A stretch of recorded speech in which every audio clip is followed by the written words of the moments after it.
इति सच्चिदानंदगुरु श्री नवीन साई अष्टोत्तर शतनामावली प्रारंभम्।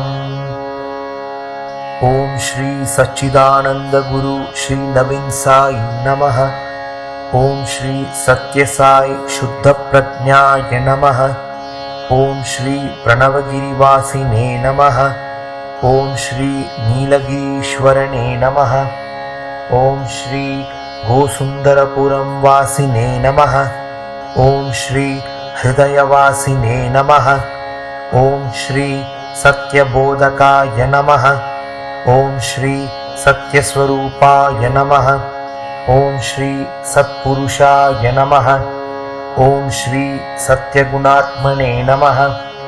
ओम श्री सत्यनिष्ठाय नमः। ओम श्री सत्यसंकल्प प्रतिष्ठिताय नमः। ओम श्री सत्यसाई नित्य चैतन्याय नमः। ओम श्री दृढ़निश्चय सिद्धाय नमः। ओम श्री नित्यशुद्धाय नमः। ओम श्री नित्यनारायण सेवापरायणाय नमः। ओम श्री नित्यमुक्त आत्मानंद स्वरूपाय नमः। ओम श्री नित्यस्मै नमः। ओम श्री आनंदात्मने नमः। ओम श्री अभयप्रदाय नमः। ओम श्री हरिस्वरूपाय नमः। ओम श्री अचलाय नमः। ओम श्री अद्वैतबोधकाय नमः। ओम श्री अज्ञानध्वंसकाय नमः। ओम श्री परोपकार निरताय नमः। ओम श्री प्रेममूर्तये नमः। ओम श्री परमहंसाय नमः।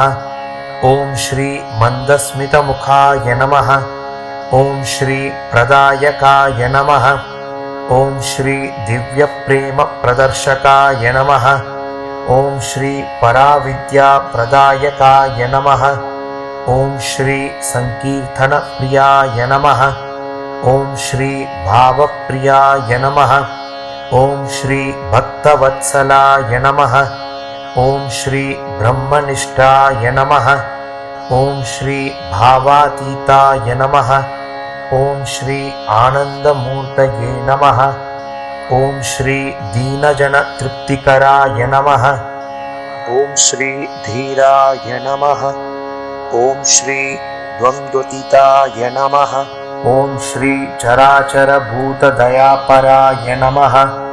ओम श्री करुणाकराय नमः। ओम श्री कालातीताय नमः। ओम श्री क्षमारूमूर्तये नमः। ओम श्री लीला विनोदाय नमः। ओम श्री ज्ञानसिद्धवे नमः। ओम श्री ज्ञानचक्षुरूपाय नमः।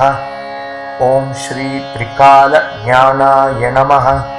ओम श्री त्रिगुणरहिताय नमः। ओम श्री त्यागमूर्तये नमः। ओम श्री आनंद साई कृष्णहंसाय नमः। ओम श्री आत्मेश्वराय नमः। ओम श्री अन्नपाकशालारंभकाय नमः। ओम श्री गोपीजन आकर्षणाय नमः। ओम श्री मुक्तिदायकाय नमः।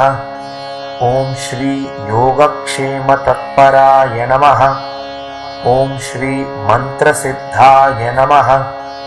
ओम श्री मृदुभाषिताय नमः।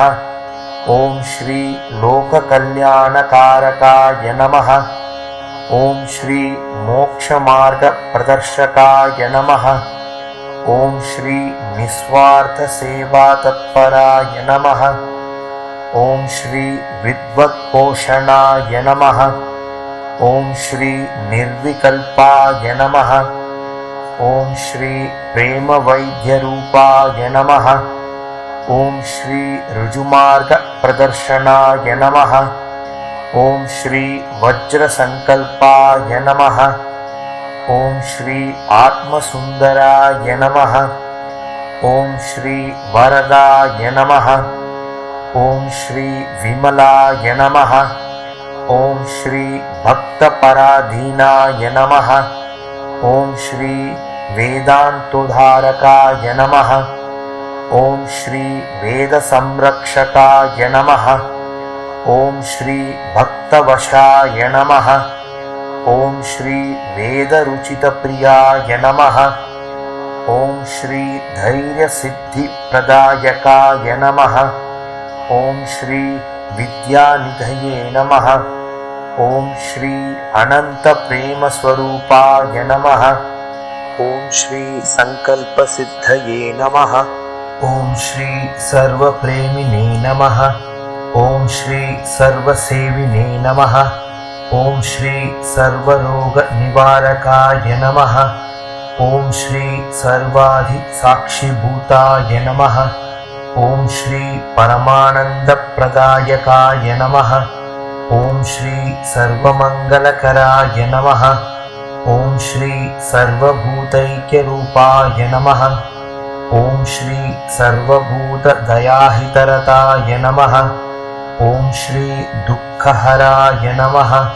ॐ श्री शान्तमूर्तये नमः। ॐ श्री सनातनसंस्कृतिसंरक्षकाय नमः। ॐ श्री अन्नदातप्रियः नमः। ॐ श्री सकलसंशयहराय नमः। ॐ श्री चिदानन्दरूपाय नमः। ॐ श्री सर्वकार्यसिद्धिप्रदायकाय नमः। ॐ श्री निरुपाधिकृपाश्रयाय नमः। ॐ श्री निजभक्तदत्तस्वात्मानुग्रहाय नमः। ॐ श्री साधुसंरक्षणाय नमः। ॐ श्री अहेतुकदयासिन्धवे नमः। ॐ श्री शरणागतवत्सलाय नमः। ॐ श्री उद्धारकाय नमः। ॐ श्री सर्वसिद्धिप्रदात्रे नमः। ॐ श्री दीनवत्सलाय नमः। ॐ श्री सर्वसाधकमार्गदर्शकाय नमः। ॐ श्री सुन्दरवदनाय नमः। ॐ श्री सर्वात्मभावाय नमः। ॐ श्री सर्वात्मकभावाय नमः। ॐ श्री साक्षात्कारप्रदायकाय नमः। ॐ श्री सच्चिदानंद श्री नवीन साई कृष्ण प्रज्ञा नमः। ॐ श्री सत्यसाई सच्चिदानंद अखंड परब्रह्मणे नमः। सच्चिदानंद श्री नवीन साई अष्टोत्तर शतनामावली संपूर्णम्।